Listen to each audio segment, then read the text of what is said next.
High friends, this is Prabin Basu. Welcome to tax Chiappa. আজকে আমাদের second blog.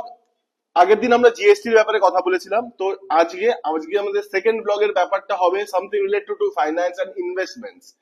মানে ইনভেস্টমেন্ট তো আমরা সবাই করি, আমাদের বাবারাও করেছে, আমরাও করি, অনেকে করে, আবার অনেকে করেও না। কিন্তু আজকে আমাদের ব্লগটা একটু আলাদা হবে। আলাদা কি?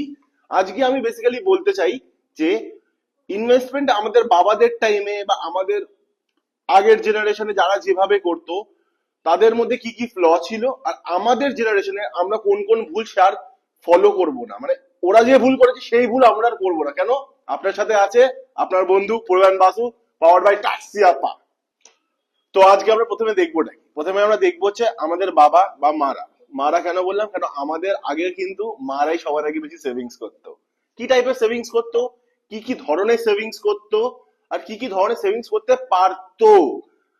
তো প্রথম ধরন, আজকে আমরা প্রথমে যেটা দেখতে, বাবা মারা সবার আগে যেটা সেভিংস করে, এখনো আমার মা যেটা করে, সেটা হচ্ছে ব্যাংকে এফডি। এফডি ইনকাম আমরা সবাই ভাবি যে খুব সেফ ইনকাম, নিশ্চয়ই সেফ, কিন্তু প্রবলেমস অনেক কিছু আছে, যেমন তার rate of return. FD income আমরা এখনো পর্যন্ত, আমি আপনার সাথে শেয়ার করে দিচ্ছি, দেখবেন আমাদের পাশে স্ক্রিনে লেখা থাকবে 2000 সাল থেকে 2024 সাল অব্দি যদি আপনি ঠিকভাবে চেক করে থাকবেন, এফডির ইনকামের ইন্টারেস্ট কমেছে তো বাড়েনি। রিসেন্টলি হয়তো একটু, তার 2-3 বছর আপনি দেখবেন একটু বেড়েছে, সেটা ডিফারেন্ট রিজনস আছে আরবিআই এর।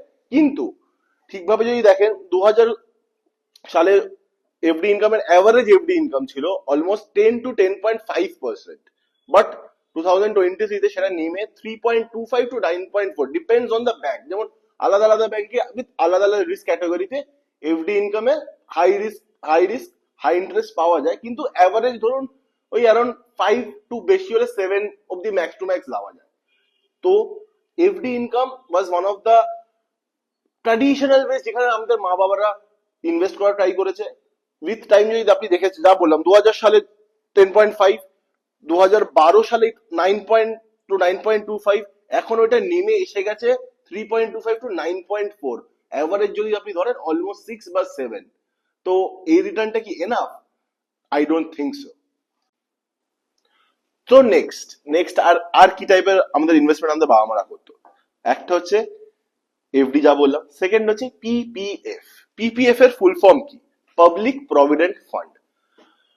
আমি বলতে পারি পাবলিক প্রভিডেন্ট ফান্ড অনেক সেফ, আমি নিজেও করি, কিন্তু প্রবলেমটা হচ্ছে ইন্টারেস্টেড। সেই রেট অফ ইন্টারেস্টটা যদি আপনি বলেন ইনফ্লেশনকে একটু হলেও বিট করছে, বাট খুব কম মার্জিনে।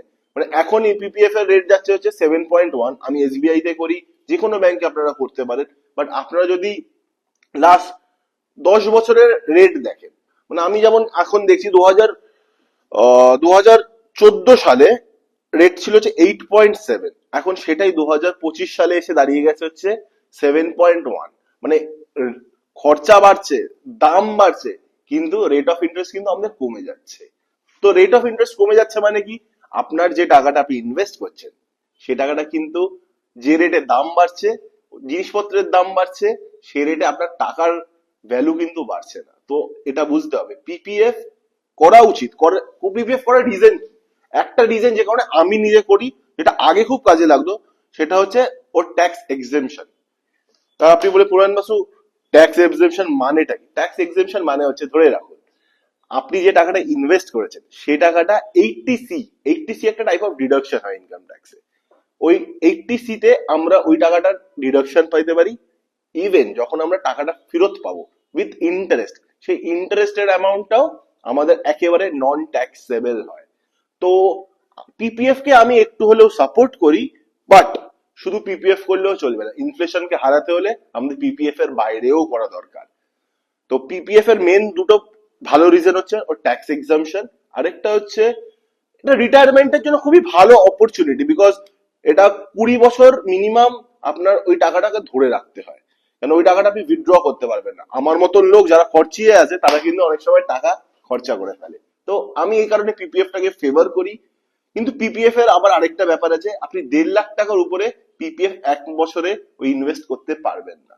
তো 1.5 লাখ টাকার উপরে যদি কিছু ইনভেস্ট করতে হয়, তাহলে আলাদা আলাদা চ্যানেল আর এভিনিউজ আমাদেরও খুঁজে বার করতে হবে যেখানে আমরা ইনভেস্ট করতে পারি। বাট আমাদের বাবা মাদের জন্য PPF was one of the better savings material. Third type of investment যেখানে আমাদের বাবা মারা করতে খুব পছন্দ করতে, আমরা পছন্দ করি কি করি না জানি না, বাট আমি তো করি না, সেটা হচ্ছে এনএসসি। এনএসসির ফুল ফর্ম কি? এনএসসির ফুল ফর্ম হচ্ছে ন্যাশনাল সেভিংস সার্টিফিকেট। এটাও একটা টাইপ অফ এফডি, ঠিক বলবো না, বাট হ্যাঁ এফডির মতনই। ওইটা 5 বছর লক ইন থাকে। প্রোজ কি আছে? প্রোজ হচ্ছে এটাও ট্যাক্স এক্সেম্পটেড হয়। এই কারণে এই ট্যাক্স এক্সেম্পটেড এর রিজনের জন্য আমাদের বাবা মা এই জিনিসটাকে তো অলমোস্ট ভালোবেসে ফেলেছে। কিন্তু প্রবলেম এখানেও সেম, ইনফ্লেশন রেট যা, সেটাকে হাই মার্জিনে বিট করা যাচ্ছে না। কেন আমি আপনাকে বলছি, দেখুন 1991-এ অলমোস্ট আমাদের যা রেট ছিল সেটা হচ্ছে 9.5 1 বছরের জন্য, 2 বছরের জন্য 10, 3 বছরের জন্য 11, 5 বছরের জন্য 11.5। সেই জিনিসটা অলমোস্ট এখন 2016 অব্দিতে ছিল হচ্ছে 8.4। ওইখান থেকে করতে করতে 8.5 এর কাছে, 8.4 8.5 এর কাছাকাছি জিনিসটা দাঁড়িয়ে আছে। তো খরচা আবার সেম, খরচা বাড়ছে, সবকিছু দাম বাড়ছে, কিন্তু ইন্টারেস্ট রেট অফ ইন্টারেস্ট আমাদের কমেই যাচ্ছে। ইনফ্লেশনকে আবার সেই আমরা বিট করতে পারছি না।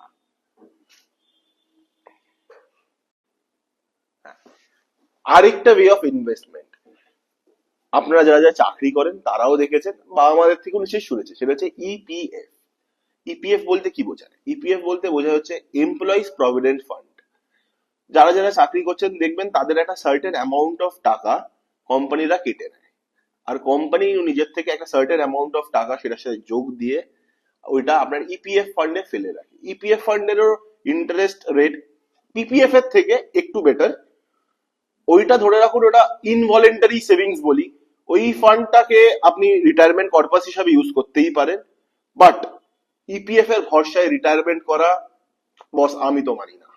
করা উচিত এমন কিছু যেখানে আপনি ইনফ্লেশনকে বিট করতে পারেন আর আপনি নিজে সেলফ সাস্টেনেবল হতে পারেন। EPF can be a good retirement purpose, but as an investment EPF ছাড়া আরো অনেক কিছু আপনাদের করা দরকার। তো আরেকটা নেক্সট পদ্ধতি কি যেখানে আমাদের বাবা মারা সেভিংস করা পছন্দ করতো, সেটা হচ্ছে এলআইসি। এলআইসি বলতে হচ্ছে লাইফ ইন্স্যুরেন্স কর্পোরেশন। তো এদের অনেক স্কিম বেরোয়েও এখন, বাট এটা আমার মতে তো ওয়ার্স্ট, মানে সবার থেকে খারাপ ওয়ে অফ ইনভেস্টমেন্ট। যারা যারা বিক্রি করে, যারা এজেন্ট, এলআইসি এজেন্ট, ওইখানে ইনকাম হয় শুধু তাদেরই। এলআইসি যদি আপনি অ্যানুয়ালাইজড রেট অফ ইন্টারেস্ট দেখেন, সেটা হচ্ছে অলমোস্ট 6 to 6.5। এবার এজেন্টরা কি করে? এজেন্টরা বলবে যে দাদা এত টাকা দিলে এত টাকা পাবেন, এতটি কিছু হলে আপনার এত কভারেজ পাবেন। বাট একটা জিনিস বুঝবেন, ইনভেস্টমেন্ট মানে কিন্তু কভারেজের জন্য না, ইনভেস্টমেন্ট শুধু ইনভেস্টমেন্টেরই জন্য। এই কারণে এলআইসি এই সব জিনিস দেখিয়ে অনেক লোককে দিয়ে ইনভেস্টমেন্ট করায়, কিন্তু তার রেট অফ রিটার্ন কিন্তু ইনফ্লেশনকে বিট করতে পারে না। এই কভারেজ এই সব দেখিয়ে লোকেদের অনেক কিছু বলা হয়, কিন্তু এতে ইনকাম শুধু কাদের হয়? এলআইসি কোম্পানি আর এলআইসি এজেন্টদের। তো এলআইসি তে কিন্তু বড়লোক হবেন, আমি ভুল বলেছি। এলআইসি এজেন্ট হন, বড়লোক হয়ে যাবেন, কিন্তু এলআইসি তে ইনভেস্ট করলে হবেন না। আরেকটা ওয়ে অফ ইনভেস্টমেন্ট আমাদের বাবারা মারাও করেছে, মানে আমার নিজের মা বাবাও করে, মানে যেটা আমি ইনভেস্টমেন্ট হিসেবে তো ধরিই না, সেটা হচ্ছে সেভিংস ব্যাংক। সেভিংস ব্যাংকে টাকা রাখলে বন্ধুরা ইনকাম শুধু একজনই করতে পারে, সেটা হচ্ছে ব্যাংকরা। আর যারা ব্যাংকের থেকে লোন নিয়েছে আপনারই টাকা ইউজ করছে। সেভিংস ব্যাংকের এখন অ্যাভারেজ যদি ধরে রাখুন রেট অফ ইন্টারেস্ট কত যায়, সেটা হচ্ছে অলমোস্ট 3.72। তাও অনেক কটা ব্যাংক আছে যারা 4-5ও দেয়, কিন্তু ওই এসবিআই যদি ধরে রাখুন তো 3.75 ওই রকম ইন্টারেস্ট রেট। তো ইনফ্লেশনকে বিট করার চান্স একেবারেই নেই। তো সেভিংস ব্যাংকে ভুল করেও টাকা রেখে ভাববেন না যে আপনি বড়লোক হতে পারবেন বা রিটায়ারমেন্ট কর্পাস রেডি করতে পারবেন। তো আপনারা নিশ্চয়ই ভাবছেন পূর্বেন দা সব হবে না, হবেটা কি দিয়ে হবে? নিশ্চয়ই হবে। হওয়ার अरे অল্টারনেটিভ कहना क्या যেটা আমি चाहते বলবো, हो। যে জেন জি বা আমাদের মতন লোকেরা যেটা ফলো এখন করা শুরু করেছি আফটার কোভিড, তো অনেক বেড়েছে। সেটা হচ্ছে আমাদের অল্টারনেটিভ ওয়েজ অফ ইনভেস্টমেন্ট। কি কি আছে? ফার্স্ট হচ্ছে ইকুইটিজ। ইকুইটিজ মানে এটা কি? ইকুইটিজ মানেটা হচ্ছে ধরে রাখুন স্টক মার্কেটে যেগুলো ইনভেস্টেড হয়, ডিরেক্ট ইকুইটি ইনভেস্টমেন্ট হতে পারে। ডিরেক্ট ইকুইটি ইনভেস্টমেন্ট মানে হচ্ছে যদি ধরে রাখুন কোনো কোম্পানি যেটা লিস্টেড, লিস্টেড মানে কি স্টক এক্সচেঞ্জ হয়। স্টক এক্সচেঞ্জ মানে হচ্ছে ধরে রাখুন অনেক বড় বড় কোম্পানিজ আছে যারা স্টক এক্সচেঞ্জে নিজেদের লিস্ট করে রাখে, নিজেদের শেয়ারকে লিস্ট করে রাখে। স্টক এক্সচেঞ্জ এনএসই হয়, বিএসসি হয়। এবার এনএসই মানে কি, এনএসই মানে হচ্ছে ন্যাশনাল স্টক এক্সচেঞ্জ, বিএসসি মানে হচ্ছে বোম্বে স্টক এক্সচেঞ্জ। এই জায়গায় কোম্পানির শেয়ার গুলো লিস্টেড থাকে, যেখানে আপনি অন মার্কেট শেয়ার গুলো কিনতে পারেন। এবার আপনি বলবেন প্রবীণদা কেন শেয়ার কিনবো? আপনি কিনবেন কেন? কেন হচ্ছে যদি কোনো কোম্পানির শেয়ার কেনেন, সেই কোম্পানি যদি ভালো পারফর্ম করে, মানে ভালো ব্যবসা করে, তার প্রফিট বাড়ায়, সেই হিসাব অনুযায়ী ওই কোম্পানির শেয়ারের দাম, স্টকের দাম সবসময় ওই রেটেই বাড়ে না, বাট ডিমান্ড এন্ড সাপ্লাইয়ের উপর সে কোম্পানির স্টকের দাম বাড়ে। আর সেই স্টকের দাম বাড়লে ধরে রাখুন আপনি যে স্টক 10 টাকায় কিনেছেন, সেই কোম্পানির স্টক যদি 20। তো আগে আমি আপনাকে একটা জিনিস বোঝাই, নিফটি, নিফটি জিনিসটা কি? নিফটি হচ্ছে একটা টাইপ অফ ইন্ডেক্স। ইন্ডেক্স মানেটাও আপনি ভাববেন কি, ইন্ডেক্স মানে হচ্ছে ধরুন নিফটিতে আমরা বলি হচ্ছে ইন্ডিয়ার টপ 50 কোম্পানিজ কে ইকুয়ালি ধরে রাখা হয়, মানে প্রথম top 50 companies as per market capitalization Nifty ভিতরে থাকে। এবার আমরা একটু দেখে নিই যে নিফটি কিভাবে গ্রো করেছে। তো আমরা যদি দেখি, ধরে রাখুন 2000 সালে, 2000-এর অলমোস্ট মার্চ মাসই ধরলাম, মার্চ মাসে নিফটির ভ্যালু ছিল হচ্ছে 1528.45। সেই নিফটি আজকে কত রেটে, কত অ্যামাউন্টে আছে আপনি গেস করতে পারবেন? 2000, 4000, 5000? না, এখন আছে হচ্ছে 2320.2। তার মানে কত পার্সেন্টেজ আমাদের বেড়েছে? অলমোস্ট 1418.09। মানে ভাবতে পারছেন 1400% বেড়েছে নিফটিতে। তো আমরা কত পার্সেন্টেজ টাকা ইকুইটিজে ইনভেস্ট করা উচিত বা করব, সেটা আমরা কিভাবে ডিসাইড করব? তার কোনো বাধ্যবাধকতা কিছু নেই বা কোনো ফিক্সড কোনো রুল নেই, নিজেদের যা ইচ্ছা সেই হিসাবে করতে পারি। বাট একটা গ্লোবালি একটা পলিসি লোকেরা ফলো করে, সেটা হচ্ছে 100 মাইনাস পলিসি। 100 মাইনাস পলিসিটা কি? খুবই সিম্পল পলিসি। সেটা হচ্ছে ধরে রাখুন আপনার এজ যদি এক্স হয়, 100 - X মিনিমাম ওই পার্সেন্টেজ অফ ইনভেস্টমেন্ট ইকুইটিতে থাকা উচিত। এবার এক্সাম্পল ধরুন আমারই 28 বছর বয়স, আমার যদি 100 মাইনাস পলিসিতে আমরা ইউজ করি, তাহলে 100 - 28 মানে 72% আমার ইনভেস্টমেন্ট ইকুইটিতে থাকা উচিত। এবার আমি যেটা বললাম যে এটা কোনো বাধ্যবাধকতা নেই, যেমন আমি নিজেটা এই পলিসিটাকে ফলো করি না। রিজন হচ্ছে আমি, আমার রিস্ক অ্যাপেটাইট একটু হলেও বেশি, তো আমার ইকুইটি পোর্টফোলিও পার্সেন্টেজ ওয়াইজ অনেকটাই বেশি। বাট আমি যদি আপনাকে শুরু করার জন্য যদি বলি ইনভেস্টমেন্ট কিভাবে করতে হবে, আমি বলবো মিনিমাম 100 মাইনাস পলিসিটা মেনটেন করে চলবেন। তো বন্ধুরা, তো আপনারা জিজ্ঞেস করবেন ইকুইটিতে ইনভেস্ট করব কি কি ওয়েতে? ওয়েজ অনেক কটা আছে, তার মধ্যে একটা ওয়ে হচ্ছে মিউচুয়াল ফান্ড। মিউচুয়াল ফান্ডের মেন ফান্ডাটা কি? মিউচুয়াল ফান্ডের মেন ফান্ডা অ্যাকচুয়ালি হচ্ছে ওইখানে আপনি স্পেসিফিক্যালি নিজে কোনো স্টক কিনবেন না, আপনি কোনো মিউচুয়াল ফান্ড কোম্পানিকে, যেমন এইচডিএফসি হতে পারে, আইসিআইসিআই হতে পারে, অনেক অ্যাসেট ম্যানেজমেন্ট কোম্পানিজ হয়, তাদের নিজেদের অ্যাসেট ম্যানেজার্স থাকে, তারাও মিউচুয়াল ফান্ডকে ম্যানেজ করে। আপনার টাকাটা, আপনি যে মিউচুয়াল ফান্ডকে টাকাটা দেবেন, তারা সেই টাকাটা ইনভেস্ট করে ডিফারেন্ট স্টকসে। তো আপনার ডাইভার্সিফিকেশন অনেকটা হাই থাকে, রিস্ক রেশিওটা ডিরেক্ট ইকুইটি বা ডিরেক্ট স্টকসের থেকে রিলেটিভলি কম থাকে। বাট স্টক স্পেসিফিক কোনো রিটার্ন রেট হোক থেকে খুবই খুবই সামান্য কম থাকে, বা অনেক সময় বেশিও হতে পারে। বাট রিস্ক প্রোফাইল আপনার যদি কনজারভেটিভ থাকে, তাহলে তো আমি বলবো আপনি মিউচুয়াল ফান্ডের জন্য যান। আর স্টক নিজে থেকে ইনভেস্ট করলে অনেক কিছু নিজেদেরও নলেজ দরকার, যেমন ফান্ডামেন্টাল অ্যানালিসিস বা টেকনিক্যাল অ্যানালিসিস, যেগুলো আমাদের মতন লোকদের, যারা খুব একটা স্টক স্পেসিফিক জিনিস জানে না, তাদের জন্য ডিফিকাল্ট হয়। তো আমি বলবো শুরুর জন্য প্রথমে মিউচুয়াল ফান্ড দিয়েই শুরু করুন। এবার মিউচুয়াল ফান্ড ক টাইপের হয় এটা আপনি বুঝে নিন খুব ভালো করে। হয় অনেক টাইপের, বাট বেসিক ফার্স্ট ফান্ডা টাইপটা কি, সেটা হচ্ছে রেগুলার আর ডিরেক্ট। তো এই জায়গাটা আপনি সবার আগে ধরে নিন। রেগুলার মিউচুয়াল ফান্ডে আপনি ভুল করেও ইনভেস্ট করবেন না। প্রবলেম হচ্ছে ওইখানে যে এজেন্ট বা যে এজেন্ট আপনাকে যে মিউচুয়াল ফান্ড ইনভেস্ট করছে তার একটা কমিশন আছে, তো আপনাকে একটা কমিশন এক্সট্রা দিতে হয়। যা রিটার্ন হচ্ছে তার থেকে একটা এক্সট্রা টাকা আপনাকে কমিশন হিসাবে দিতে হয়। তো যখন আপনি পে আউট নেবেন, যখন আপনি টাকাটাকে ম্যাচিওর করে আপনি টাকাটা ফেরত নেবেন, তখন একটা পার্সেন্টেজ আপনাকে অ্যাজ কমিশন দিতে হবে, যেটা রেগুলার হলে কিন্তু আপনাকে দিতে হবে না। এবার রেগুলার আপনি কিভাবে ইনভেস্ট করবেন? রেগুলার মিউচুয়াল ফান্ডস আপনি ইনভেস্ট করবেন, আপনি আইদার মিউচুয়াল ফান্ডের সাইটে ডিরেক্ট যেতে পারেন, যেমন কোয়ান্ট মিউচুয়াল ফান্ড আছে, আইসিআইসিআই মিউচুয়াল ফান্ড আছে, এইচডিএফসি এর আছে, ইউটিআই এর আছে, ওদের নিজেদের সাইটে গেলেই আপনি পেয়ে যাবেন ডিরেক্ট মিউচুয়াল ফান্ড। বা তাছাড়া আলাদা ইন্টারমিডিয়ারি অ্যাপসও আছে, যেমন পেটিএম মানি, এঞ্জেল ওয়ান, আরো অনেক অ্যাপস আছে। আপনারা নিশ্চয়ই জানেন এখন তো সব জায়গাতেই এইসবের অ্যাড আসে।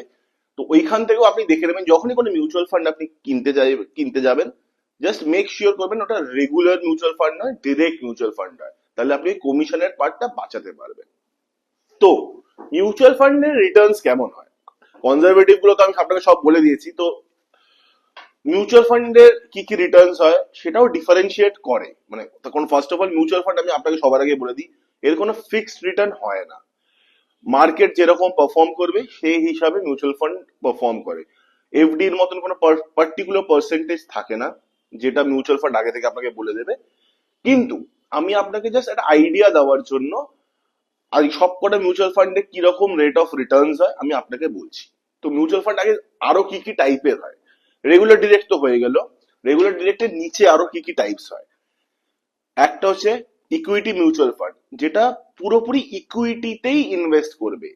মানে পুরো ইনভেস্টমেন্ট আপনার যেটা থাকবে, আপনার ফান্ড ম্যানেজার ওই টাকাটা পুরোপুরি ইকুইটিতেই ইনভেস্ট করবে। Second, date mutual fund. Date mutual fund মানে হচ্ছে আপনার যে ফান্ড ম্যানেজার, আপনি যে ফান্ড ম্যানেজারকে টাকা দিয়েছেন, সেই ফান্ড ম্যানেজার আপনার টাকাটা পুরোপুরি ডেট ইনস্ট্রুমেন্টস এ ইনভেস্ট করবে। ডেট ইনস্ট্রুমেন্টস মানে হচ্ছে যেগুলো ফিক্সড রেট অফ ইনকাম আপনাকে দেবে বা ফিক্সড রেট অফ রিটার্ন আপনাকে দেবে, সেই ইনস্ট্রুমেন্টসে ইনভেস্ট করবে। এবার আপনি বলবেন ইকুইটি করা উচিত না ডেট করা উচিত। এবার আপনাকে আমি একটা বেসিক সিম্পল জিনিস বুঝিয়ে দিই, সেটা হচ্ছে ইকুইটিতে অবভিয়াসলি যেহেতু মার্কেটের উপর অনেকটা ডিপেন্ড করে, তো ইকুইটিতে রিস্ক হাই থাকে বাট তার রিওয়ার্ডও বেশি থাকে। আর ডেটে সেম রিস্ক থাকে না অলমোস্ট, তো তার রিওয়ার্ড রেশিও অনেকটাই কম থাকে। তো আমি আপনাকে আবার বলেছিলাম যে 100 পলিসি আপনি ইউজ করবেন, দেন আপনি ডিসাইড করতে পারবেন ইকুইটিতে আপনার কত পার্সেন্টেজ পোর্টফোলিও থাকা উচিত। তাছাড়াও আরো টাইপের মিউচুয়াল ফান্ড হয়, যেমন hybrid mutual fund. Hybrid mutual fund কি হয়? হাইব্রিড মিউচুয়াল ফান্ড হয় যেখানে আপনার অ্যাসেট ম্যানেজার আপনার টাকাটা both equity and debt instruments, মানে ইকুইটিতেও একটু টাকা ইনভেস্ট হবে, একটু টাকা ডেটেও ইনভেস্ট হবে। তো আপনার রিস্ক প্রোফাইলটা একটু হলেও কমবে ইকুইটি মিউচুয়াল ফান্ডের থেকে, কিন্তু আপনার রেট অফ রিটার্নটা একটু হলেও বাড়বে ডেট মিউচুয়াল ফান্ডের থেকে।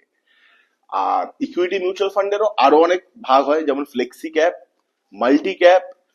ফ্লেক্সি ক্যাপ মাল্টি ক্যাপ সেমই হলো, যাই হোক। Flexi cap, multi cap, second হচ্ছে লার্জ ক্যাপ, থার্ড হচ্ছে মিড ক্যাপ, ফোর্থ হচ্ছে স্মল ক্যাপ।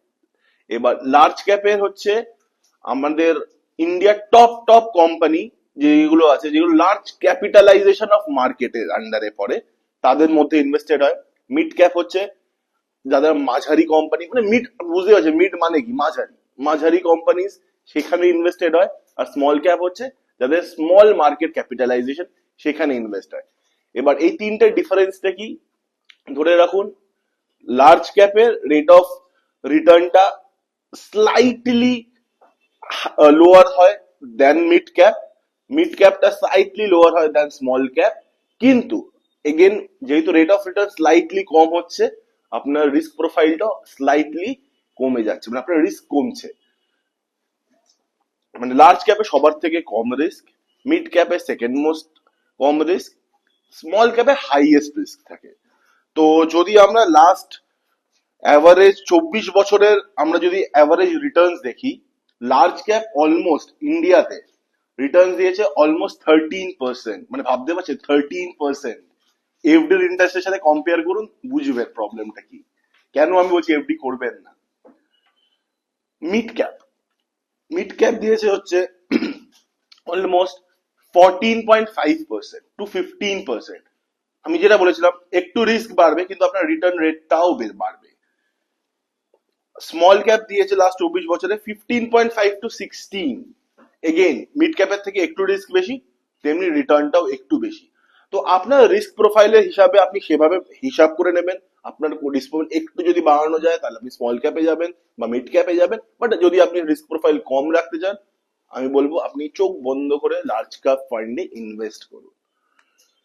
বাট আমি একটা জিনিস বারবার বলে দিই, যদি আপনি মিউচুয়াল ফান্ড বা ইকুইটিস, বেসিক্যালি কোনো জিনিস যেটা ইকুইটিস এ ডিল করে সেখানে ইনভেস্ট করতে চান, একটা জিনিস আপনি মাথায় রাখবেন, সেটা হচ্ছে মিনিমাম 3 ইয়ার্স টাইম পিরিয়ড বা হরাইজন আপনি মাথায় রাখবেন, যে মিনিমাম 3 বছর আপনি ওই টাকাটা ইনভেস্ট করবেন।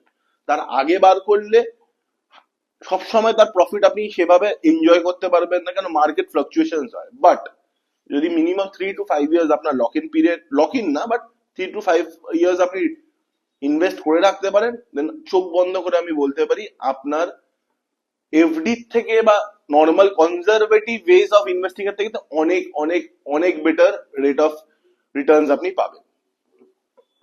তাছাড়া আর কি কি অপশন আছে ইকুইটিতে ইনভেস্ট করার? আরেকটা অপশন আছে যেটা আমি নিজে খুব ফলো করি, বাট তার জন্য একটু অ্যানালিসিস একটু বেশি লাগে, সেটা হচ্ছে ডিরেক্ট স্টক অপশনস। মানে ডিরেক্ট স্টক আপনি নিজে এনএসি বা বিএসসি থেকে কিনবেন, ওইখানে আপনার রেট অফ রিটার্ন অনেক বেশি পাবেন, বাট রিস্কটা মিউচুয়াল ফান্ডের থেকে বেশ অনেকটাই হাই থাকে। বাট এগেন রেট অফ রিটার্নটা আপনাকে দেখতে হবে। আমি একটা এক্সাম্পল দিচ্ছি, মানে যেমন আমি নিফটির কথা বললাম, নিফটি কিন্তু অ্যাভারেজ রিটার্ন ইন্ডিয়ান সার্কামস্টান্সেসে নিফটি অ্যাভারেজ রিটার্ন সবসময় লাস্ট 10 বছরে যদি দেখা যায় অলমোস্ট 12 to 13% দিয়েছে। তো আপনি যদি ইন্ডিয়ার উপর ভরসা করেন, বিকজ নিফটি হচ্ছে ইন্ডিয়ার টপ 50 কোম্পানি, যদি ইন্ডিয়ার উপর আপনি ভরসা করেন then always you can bank on Nifty companies. তো একটা ছোট্ট এক্সাম্পল দিচ্ছি, যে ডিফারেন্স আপনি বুঝে যাবেন যে আপনি এফডি আর স্টকসে ইনভেস্ট করলে ডিফারেন্স কত টাকা হতে পারে।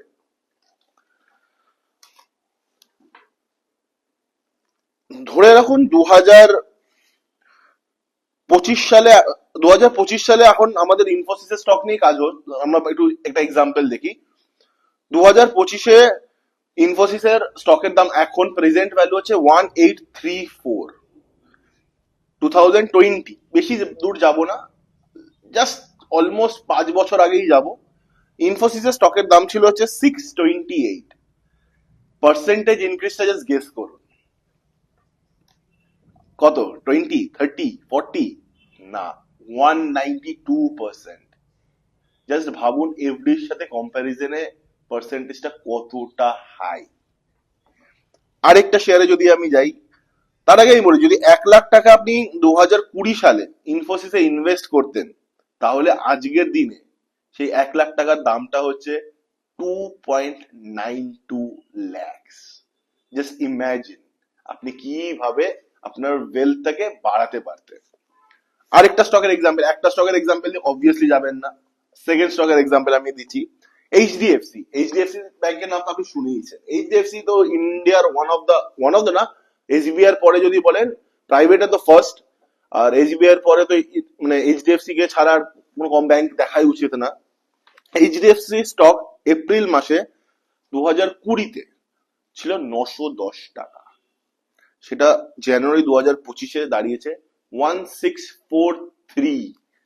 পার্সেন্টেজ ইনক্রিজ হচ্ছে অলমোস্ট 80%। মানে আপনি 80% আপনার ওয়েলথ বাড়িয়ে নিতে পারতেন যদি আপনি এইচডিএফসি তে ইনভেস্ট করতেন 2020 সালে। মানে 1 লাখ টাকাটা হতো 1.8 লাখ রুপি। তো ইকুইটিজে আপনি ইনভেস্ট করলেন, আপনার রেট অফ রিটার্ন অনেক হাই দেন এফডি, দেন এনএসসি, দেন পিপিএফ। তো আমি সবসময় বলি ইকুইটিতে ইনভেস্ট করুন, বাট বাট বাট অলওয়েজ নিজের রিস্ক প্রোফাইলটাকে চেক করবেন। আর 3 to 5 ইয়ার্স এই টাইম হরাইজনটা সবসময় হাতে রাখবেন। ইকুইটিতে ইনভেস্ট করলে 3 to 5 years হরাইজন হাতে রাখতে হবে। মানে আপনি আজকে মার্কেট ডাউন হচ্ছে বেচে দিলাম ওইরকম করলে হবে না, আপনাকে ধীর স্থির, মানে বলে না slow and steady wins the race. তো লাস্ট একটা কথা আমি সবসময় আপনাদের বলে দিই, সেটা হচ্ছে কোনো ইনভেস্টমেন্ট রিস্ক ফ্রি হয় না, অ্যাকচুয়ালি এফডিও হয় না, সেটা রিজন ছেড়ে দিন আমি আর বলবো না। বাট ইকুইটিজ আর মিউচুয়াল ফান্ড আমি আপনাকে আগে থেকে বারবার বলে দিচ্ছি, সবসময় কোনো এক্সপার্টের সাথে কথা বলে বা নিজের স্টাডি করে ইকুইটিজ বা মিউচুয়াল ফান্ডসে ইনভেস্ট করবেন। নিজে স্টাডি করুন, নিজেরা শিখুন, নিজেরা জানুন, নলেজেবল হন, তারপরে ইকুইটিজে ইনভেস্ট করবেন। তো তাছাড়া আর কি কি আমাদের নিউ টাইপস অফ ইনভেস্টমেন্টস হতে পারে? রিয়েল এস্টেট আমার মতে it's very very very booming, মাঝে একটু পড়ে গেছিল বাট আবার একটা বুমিং সেক্টর হচ্ছে।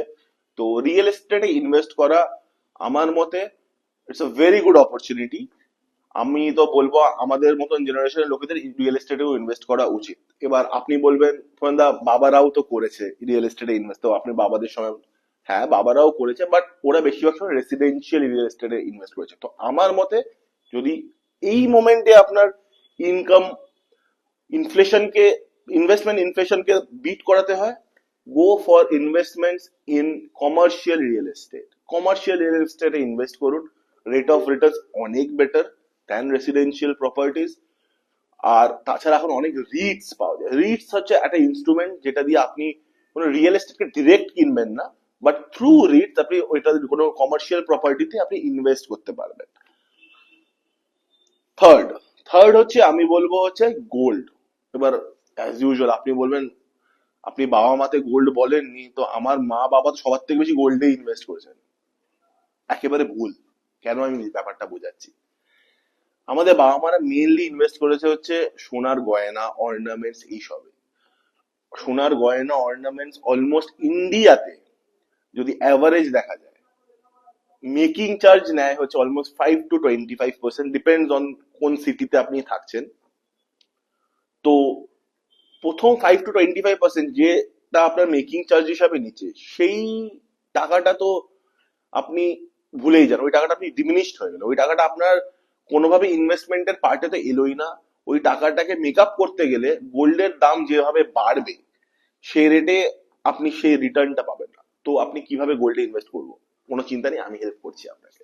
এসজিবি, এসজিবিটা কি? এসজিবি হচ্ছে সোভারেন গোল্ড বন্ডস। গভর্নমেন্ট অনেক সোভারেন গোল্ড বন্ডস নামে বন্ডস ইস্যু করে, সে বন্ডস গুলো কেনা যায়।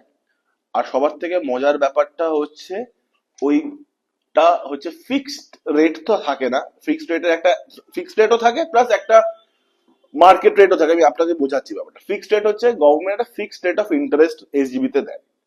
তাছাড়া এই গোল্ডের দাম যা বাড়বে বা কমবে, কমতেও পারে, বাট নর্মালি গোল্ডের দাম যদি আপনি দেখেন একটা বড় টাইম হরাইজনে বাড়বেই। কেন? গোল্ড একটা লিমিটেড রিসোর্স, লিমিটেড রিসোর্সের দাম সবসময় বাড়ে। তো গোল্ডের দাম যখন যত বাড়বে সেই হিসাবে এসজিবির ফেস ভ্যালু, মানে এসজিবির দামও বাড়বে। তাছাড়া গভর্নমেন্ট একটা ফিক্সড রেট অফ ইন্টারেস্টও দেবে। তো মানে এ তো একটার সাথে আরেকটা ফ্রি বলতে পারে, মানে ডাবল ধামাকা। তো SGBs are a very good tool for investment, ইনফ্লেশনকে বিট করার জন্য সেফ অপশন। ইকুইটি মিউচুয়াল ফান্ডের থেকে সেফ অপশন। আমি বারবার বলি ইকুইটি মিউচুয়াল ফান্ড আমার প্রেফারেবলি অনেক বেটার লাগে, but HDBs much more safer option. Diversify করার জন্য নিজের পোর্টফোলিও আপনি এসডিবি তে কিছু শতাংশ, মানে 100 মাইনাস পলিসিটি যদি ইউজ করেন, কিছু শতাংশ তো আপনাকে ডেট মিউচুয়াল ফান্ডেও ইনভেস্ট করতে হবে, কিছু তো আপনি এসডিবি তেও ইনভেস্ট করতে পারেন। তো এসডিবি তে ইনভেস্ট করতে পারেন। তাছাড়া আপনি ধরে নিন আপনি আমরা বলবেন যে আমি না কোনো রিস্ক নিতেই চাই না, আমি বাবা মাদের মানে বাধ্য সন্তান, ওই বাবা মারা যেমন সেভিংস ব্যাংক এফডি তে ইনভেস্ট করেছে আমিও সেটাতেই করতে চাই। মানে আপনাদের জোর তো আমি করতে পারি না, বাট তার জন্য আমি আপনাকে একটু হেল্প করতে পারি। সেটা হচ্ছে সেভিংস ব্যাংকে, নর্মাল সেভিংস ব্যাংকে যদি ইনভেস্ট না হয়, যেমন এসবিআই এখন আই গেস 3.5% দেয় সেভিংস ব্যাংকে। আর এইচডিএফসি ও অ্যারাউন্ড ওই রকম না, এসবিআই 2.7 দেয়, এইচডিএফসি আই গেস 3.5 দেয়। তো ওই সব নর্মাল ব্যাংকসে ইনভেস্ট না করে স্মল বিজনেস ব্যাংকস, যেমন অনেক টাইপের ব্যাংকস আছে, আমি আপনাদের শেয়ার করে দেবো, লিঙ্কও দিয়ে দেবো, যেমন Suryoday finance bank, IDFC first bank, যদিও IDFC first bank small bank না, তাছাড়া Ujjivan small bank, Jana small bank, এখানে আপনি যদি সেভিংস ব্যাংকে ইনভেস্ট করেন, rate of return savings bank অনুযায়ী মাচ বেটার পাবেন। আর আপনি বলবেন গোয়েন্দা তো ভুলভাল ব্যাংক না, স্মল ব্যাংক যাই হোক, বাট স্মল ব্যাংক ইনভেস্ট করবো, রিস্ক প্রোফাইল চিন্তা করবেন না। 5 লাখ অব্দি আরবিআই আপনার টাকা ইনশিওর রাখে, মানে 5 লাখ টাকা যদি ইনকেস 5 লাখ টাকা অব্দি আপনার যদি কোনো প্রবলেম হয় ব্যাংকে, 5 লাখ টাকা আরবিআই আপনাকে ফেরত দেবে। সেম হচ্ছে এফডির ব্যাপারও, এফডি যদি করতেই হয় নর্মাল আমাদের যে নর্মাল ব্যাংক আমরা নর্মালি ইউজ করি, SBI, Allahabad bank, Indian bank, bank of Baroda, ওইখানে না করে স্মল ব্যাংকস গুলোতে আমি ইনভেস্ট করুন আপ টু 5 লাখ। আমি বারবার বলি আপ টু 5 লাখ করুন যদি এফডি করতেই হয়। ওইখানে আপনি রেট অফ রিটার্ন অনেক হাই পাবেন, আপনাকে আমি উপরে দেখাবো যে কত রেট অফ রিটার্ন পাবেন, আর কম্প্যারিজনটাও দেখাবো। তো আমি আমার মতে ইনফ্লেশনকে তো বিট করতে পারবেন না, বাট স্টিল একটা বেটার রিটার্ন পাবেন দেন নর্মাল এফডিস। তাছাড়া আরো আপনি এফডি তে ইনভেস্ট করতে পারেন, সেটা হচ্ছে এনবিএফসি। এনবিএফসি রাও অনেক এফডিস বার করে, টার্ম ডিপোজিটস, যেমন বাজাজ ফিনসার্ভ, সুন্দরম ফাইন্যান্স। ওদের রেট অফ রিটার্ন কম্পারেটিভলি অনেকটাই বেটার, 9% অব্দিও দেয়। তো ওইখানে আপনি ইনফ্লেশনকে বিট করার একটা অপরচুনিটি থাকে। তো এফডি তে যদি ইনভেস্ট করতে হয়, তো আমি বলবো এই সব এফডি গুলোতে ইনভেস্ট করা আমার মতে বেটার অপশন। বাট আমি নিজে থেকে বলছি, আমি এফডির থেকেও বেশি আমি ইকুইটিজ এর মিউচুয়াল ফান্ডে বিশ্বাস করি, বিকজ আমি ইন্ডিয়া জিডিপি বা ইন্ডিয়া গ্রোথের সাথে আছি। তো মানে নিফটি ইজ আ মানে নো ব্রেনার ফর মি। তো আমি বলবো যদি আপনাদের রিস্ক প্রোফাইল ঠিক থাকে, যদি আপনি মেনটেন করতে পারেন, আপনি ইকুইটিজ যে ইনভেস্ট করা শুরু করুন। তাছাড়া আরেকটা জিনিস যেটা আমি বলবো আমাদের বাবা মারা একেবারে ইনভেস্ট করেনি, যেটা আমার মতে মোস্ট ইম্পর্টেন্ট ইনভেস্টমেন্ট আমাদের এই টাইমে, সেটা হচ্ছে health. Always remember you have 100 problems until health becomes one. তো হেলথে ইনভেস্ট করুন। আমিও রিসেন্টলি ইনভেস্ট করা শুরু করেছি। আমার মতে এই হেলথ জিনিসটাকে অ্যাজ এন ইনভেস্টমেন্ট পারপাস সবাই বলবে না, বাট আমি বলবো ইনভেস্ট করা শুরু করুন। জিমে যান, নিজের উপর কিছু হলেও হেলথ রিজনে, ইমোশনাল হেলথ হোক, মেন্টাল হেলথ হোক বা ফিজিক্যাল হেলথ হোক, আপনি সেটাতেও ইনভেস্ট করুন। তাছাড়া আরো ইনভেস্টমেন্ট যা যা হয় আমি তার লিস্ট আমি ডেসক্রিপশনে দিয়ে দেবো, আপনি দেখতে পারেন। আই হোপ আপনার আমার এই ব্লগটা আপনার ভাল লেগেছে। আজকে আমার সেকেন্ড ব্লগ, যদি কোনো ভুল হয়, কোনো ত্রুটি হয়, সরি, ক্ষমা করে দেবেন। নেক্সট বার সেটা ঠিক করার ট্রাই করবো। কমেন্টে আপনি লিখবেন। আপনাদের লাভ অ্যান্ড সাপোর্ট ছাড়া তো এগোতে পারবো না। তো আই গেস আজকের ব্লগ এখানেই শেষ। Please like, share and subscribe. Taxi আপা।